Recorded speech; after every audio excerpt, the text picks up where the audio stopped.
Senang sekali bisa menyapa Anda semua hari ini. Saya ingin mengajak kita semua merenungkan sebuah pertanyaan sederhana yang sering muncul di kepala kita, tapi jarang kita jawab dengan jujur. Pernah nggak Anda merasa, aduh, kok uang saya cepat banget habisnya ya, padahal baru awal bulan?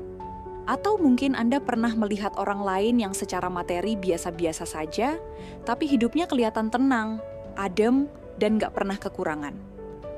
Ada sebuah rahasia kecil dalam hidup yang sering kita lupakan. Rahasia itu bukan tentang bagaimana cara kita mengumpulkan lebih banyak, melainkan tentang bagaimana cara kita melepaskan.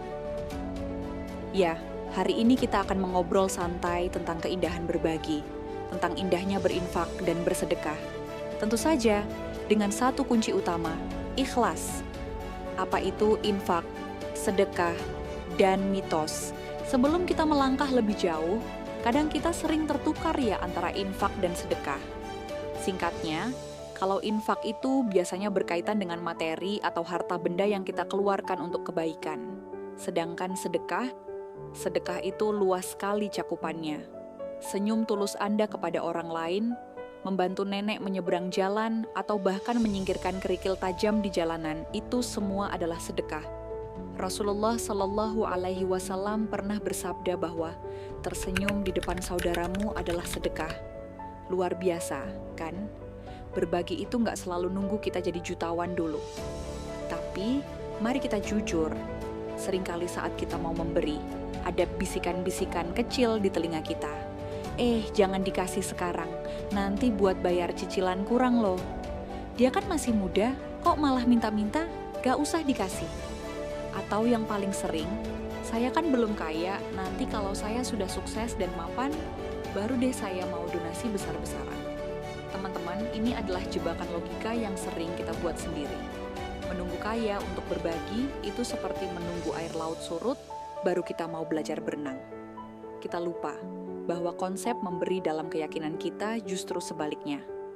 Kita memberi bukan karena kita berlebih, tapi kita memberi agar hidup kita menjadi berkah dan dicukupkan.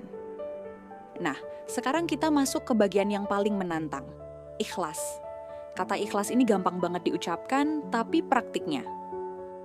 Masya Allah, butuh perjuangan batin yang luar biasa. Apa sih ikhlas itu dalam berbagi?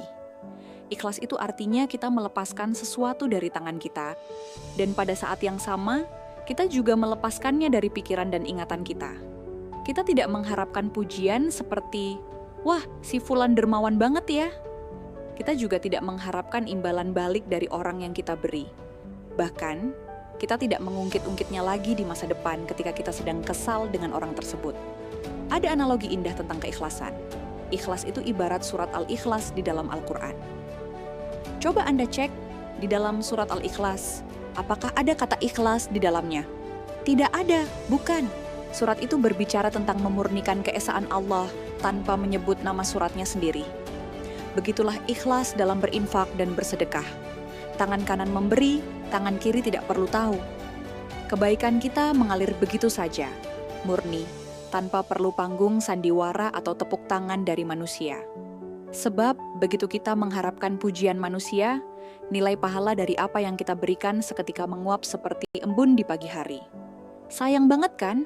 Sudah berkurang hartanya di dunia, di akhirat pun kita nggak dapat apa-apa. Keajaiban dan manfaat berbagi dengan ikhlas.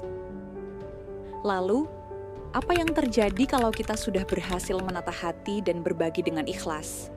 Apakah kita akan miskin? Secara matematika manusia, mungkin iya, uang di dompet kita berkurang. Tapi secara matematika Tuhan, disinilah keajaiban itu dimulai. Mari kita lihat dari beberapa sudut pandang.